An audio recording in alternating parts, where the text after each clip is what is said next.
अगर आपकी उम्र 30 से 40 साल के बीच में है तो ये वीडियो आपके लिए ही है। 30 से 40 साल की उम्र में ज़्यादातर लोग अपनी लाइफ में कहीं ना कहीं कुछ ना कुछ कर रहे होते हैं और सेटल हो चुके होते हैं या हो रहे होते हैं कि अब सब ठीक हो रहा है, तो कहीं हेल्थ इश्यूज तो नहीं होंगे। कहीं जो हमारे बुजुर्गों को जो प्रॉब्लम फेस करनी पड़ी है हेल्थ रिलेटेड, कहीं वो हमको तो नहीं करनी पड़ेगी। जो बड़े भाई में बड़ी सिस्टर में हुई है कहीं उनको फेस तो नहीं करनी पड़ेगी, करनी पड़ सकती है। क्या इसका कोई इलाज है? इसको रोक सकते हैं? कोई गारंटी नहीं है, बट कोशिश कर सकते हैं। कोशिश कैसे? हम लोग अपना कॉम्प्रिहेंसिव स्क्रीनिंग हेल्थ चेकअप करवा सकते हैं, जिसकी मदद से कुछ प्रॉब्लम को समय रहते पकड़ा जा सकता है और जिनको मैनेज किया जा सकता है। और मैनेज भी ऐसे कि जैसे कि आपकी रूटीन लाइफ का हिस्सा आपको पता ही ना चले। लेकिन अगर वही प्रॉब्लम देर बाद में पता चले तो फिर आपको मैनेज करने के लिए काफ़ी ज़्यादा मशक्कत करनी पड़े और उसका इफेक्ट भी आपके हेड पे हो, यानी कि ब्रेन पे, आपके साइकोलॉजी पे इफेक्ट हो कि मैं उम्र ही क्या हुई है, ये प्रॉब्लम हो गई है। तो उसको मैनेज किया जा सकता है टाइमली अगर डिटेक्ट करके, क्योंकि टेक्निक, टेक्नोलॉजी, मेडिकेशंस, बहुत कुछ इतना से इम्प्रूव हो चुकी है।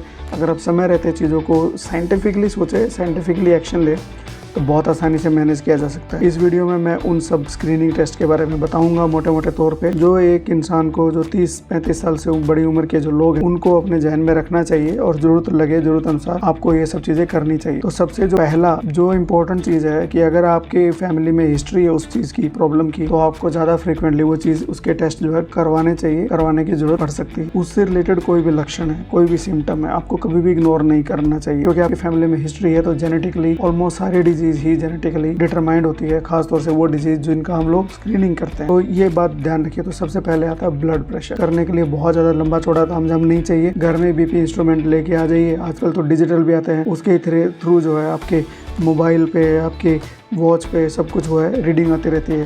तो वो डिपेंड करता है कि आप किस कॉस्ट का या कितना महंगा जो इंस्ट्रूमेंट लेके आए हुए हैं। तो बीपी जो है वो रेगुलरली चेकअप कर सकते हैं। अब रेगुलर का मतलब सुबह शाम नहीं है। जो लोग नॉर्मल है, जिनके घर में फैमिली हिस्ट्री नहीं है, वो साल में 1 साल या 2 साल में एक बार कर लेंगे तो भी वो सफिशिएंट है। रीडिंग अपनी लिखें अपनी सही जगह पे, ताकि वो बाद में भी देख सके कि तब मैंने करवाया था मेरा बीपी कितना था। नॉर्मल 120 होता है ऊपर वाला और 80 होता है नीचे वाला। Systolic is 120, diastolic is 80 mm of mercury. अगर इससे ऊपर जाता है तो फिर आपको कंसल्टेशन लेनी चाहिए। शुरुआती तौर पे तो नमक कम करके भी हम चीज़ों को कंट्रोल कर सकते हैं। हाँ, अगर फैमिली हिस्ट्री है तो आपको फ्रीक्वेंटली जांच करवाने की ज़रूरत पड़ेगी, डॉक्टर को दिखाना भी चाहिए अगर इशू लगता है तो। सेकंड इशू है, सेकंड स्क्रीनिंग टेस्ट होता है लिपिड प्रोफाइल। लिपिड प्रोफाइल हमारी बॉडी में जो कोलेस्ट्रॉल होता है अलग अलग टाइप के, जैसे कि टोटल कोलेस्ट्रॉल है, लो डेंसिटी लाइपोप्रोटीन है, हाई डेंसिटी लाइपोप्रोटीन है जो कि हमारा दोस्त लाइपोप्रोटीन होता है, फिर वेरी लो डेंसिटी लाइपोप्रोटीन्स होता है। इनके लेवल जो है हमारी बॉडी में एक बैलेंस होता है इनका, तो बैलेंस से अगर डिस्टर्ब होगा तो हार्ट का प्रॉब्लम या आर्थरोस्क्लेरोसिस, फिर आपके ब्रेन में प्रॉब्लम, हाइपरटेंशन, कई तरह के इश्यूज़ हैं वो जन्म लेना शुरू कर देते हैं, जिसका ये नींव रखता है लिपिड के अंदर। जितनी अगर उनकी वैल्यू बढ़ती है तो लिपिड प्रोफाइल करवाते रहना चाहिए। अगर आपकी फैमिली में कोई किसी की हिस्ट्री नहीं है, कोई और अपने फैमिली में, ब्रदर में, सिस्टर में, माता पिता में किसी में भी नहीं है, तो आप इसको हर 4 साल में एक बार करवा सकते हैं। लेकिन अगर कोई हिस्ट्री है तो आपको जल्दी करवाने की ज़रूरत पड़ेगी। लिपिड प्रोफाइल पे अच्छा खासा डिटेल में वीडियो बनाया हुआ है, आप चाहो तो जाकर देख सकते हो। तीसरा टेस्ट है ब्लड ग्लूकोज टेस्ट। इसकी फ्रीक्वेंसी, अगर घर में किसी तरह की हिस्ट्री नहीं है तो इसकी फ्रीक्वेंसी भी आप 3 साल में एक बार कर सकते हो, 40 से 45 साल की उम्र के बाद में।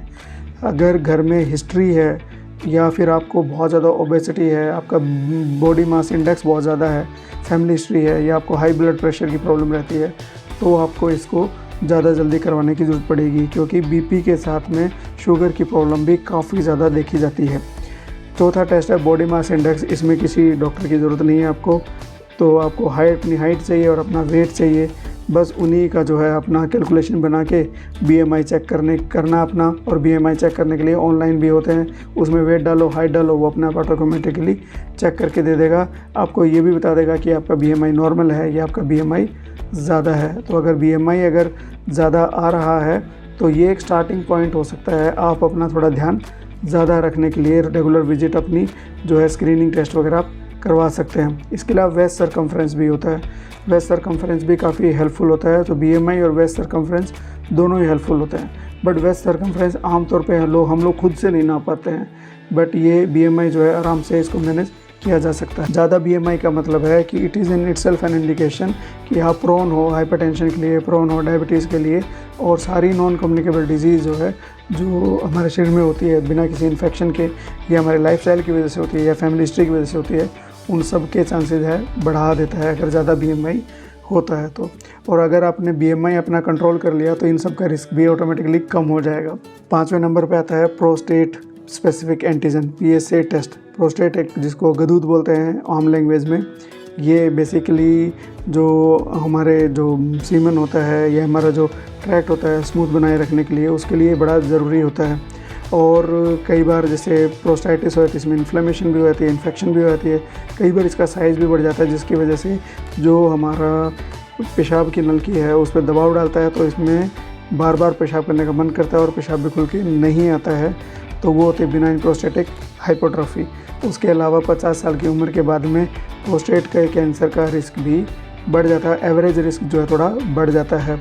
सो इसलिए अगर फैमिली में कोई हिस्ट्री नहीं है तो 50 साल के बाद में PSA करवाना चाहिए, और अगर हिस्ट्री है तो आपको इसे जल्दी करवाने की ज़रूरत पड़ेगी। ये डिपेंड करता है, उसका एक स्कोरिंग सिस्टम होता है कि किसको जल्दी करवाना चाहिए, किसको बाद में करवाना चाहिए। अगर हिस्ट्री है तो आपको जो है 35-40 साल के बाद में अपने डॉक्टर से जाके कंसल्ट कर लेना चाहिए।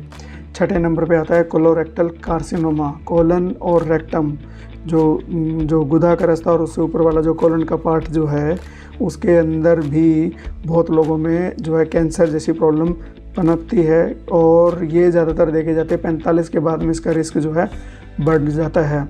सो अगर की हिस्ट्री नहीं है फैमिली में तो 45 के बाद में आप हर 10 साल में इसको कोलोनोस्कोपी करवाएंगे, तो हर 10 साल बाद में सिग्मोइडोस्कोपी, ये अलग अलग टेस्ट होते हैं इसको चेक करने के लिए। कोलोनोस्कोपी करवाएंगे तो हर 10 साल में, सिग्मोइडोस्कोपी करवाएंगे तो हर 5 साल में। और लेटरिन में जो ब्लड आता है कई बार कुछ लोगों को जिनके अंदर ये रिस्क होता है पता नहीं चलता है, तो स्टूल बेस्ड टेस्ट भी होते हैं इसके, वो भी करवाने हैं, तो आप एनुअली करवा सकते हो इस 45 साल की उम्र के बाद में। लेकिन वो तब जब आपके घर में कोई प्रॉब्लम है किसी को, अदरवाइज़ तो आप लंबे टाइम के बाद भी, आप 5 साल बाद में, 10 साल बाद भी इन टेस्ट को करवा सकते हैं। ये इस बात पर निर्भर करता है कि कौन सा टेस्ट करवा रहे हैं आप, उस पर डिपेंड करता है कि आप कितनी जल्दी करवाने की ज़रूरत है। जैसे बताया कोलोनोस्कोपी 10 साल पे, सिग्मोइडोस्कोपी 5 साल पे, और स्टूल का जो टेस्ट है उसको आप एनुअली करवा सकते हैं। अब अगला है टेस्टिकुलर एग्जामिनेशन। बेसिकली टेस्टिस में 40 के बाद में, 40 के 15 से, यूँ कहिए कि जो 15 से 40 साल की उम्र होती है उसमें जो है टेस्टिकुलर आपको एग्जामिनेशन करना चाहिए, अपने टेस्टिस का, अंडकोशों का एग्जामिनेशन करना चाहिए। रूटीन बेसिस पे उसको टच करके देखना चाहिए कहीं कोई किसी तरह की गांठ तो नहीं बन रही है, या फिर टेस्टिस के साइज़ में ज़्यादा बड़ा छोटा, क्योंकि एक का साइज़ छोटा एक का थोड़ा बड़ा ये नॉर्मल होता है, लेकिन वो कहीं ज़्यादा डिसबैलेंस तो नहीं हो रहा है, कोई गांठ तो नहीं है, तो ये सब चीज़ आपको चेक करते रहना चाहिए। अगर आपके फादर में इस तरह की हिस्ट्री नहीं है तो आप इसको जो है रेगुलरली मंथली बेसिस पे चेक करवाएंगे तो भी चेक करेंगे तो कोई दिक्कत नहीं है। लेकिन अगर कोई परेशानी नज़र आती है तो तुरंत जाके आपको दिखाना चाहिए, क्योंकि इस अराउंड है टेस्टिकुलर ट्यूमर और टेस्टिकुलर प्रॉब्लम्स काफ़ी लोगों में देखी जाती है और आसानी से पकड़ा जा सकता है अगर आप टाइमली इसको दें। इसको बहुत इफेक्टिव ट्रीटमेंट भी होते हैं इनके, तो ज़्यादा चिंता करने की बात नहीं है, बट टाइमली पकड़ेंगे तो ज़्यादा बढ़िया रहेगा। सो ये थे जो मुझे लगता है कि आपको रूटीन स्क्रीनिंग टेस्ट में आपको कंसिडर करना चाहिए। तो मैं उम्मीद करता हूँ कि ये जानकारी आपके लिए कुछ फ़ायदेमंद होगी। सो लाइक करिए, शेयर करिए, सब्सक्राइब कीजिए, जो दिल करता है वो कीजिए, बट हेल्दी रहिए। Thank you so much.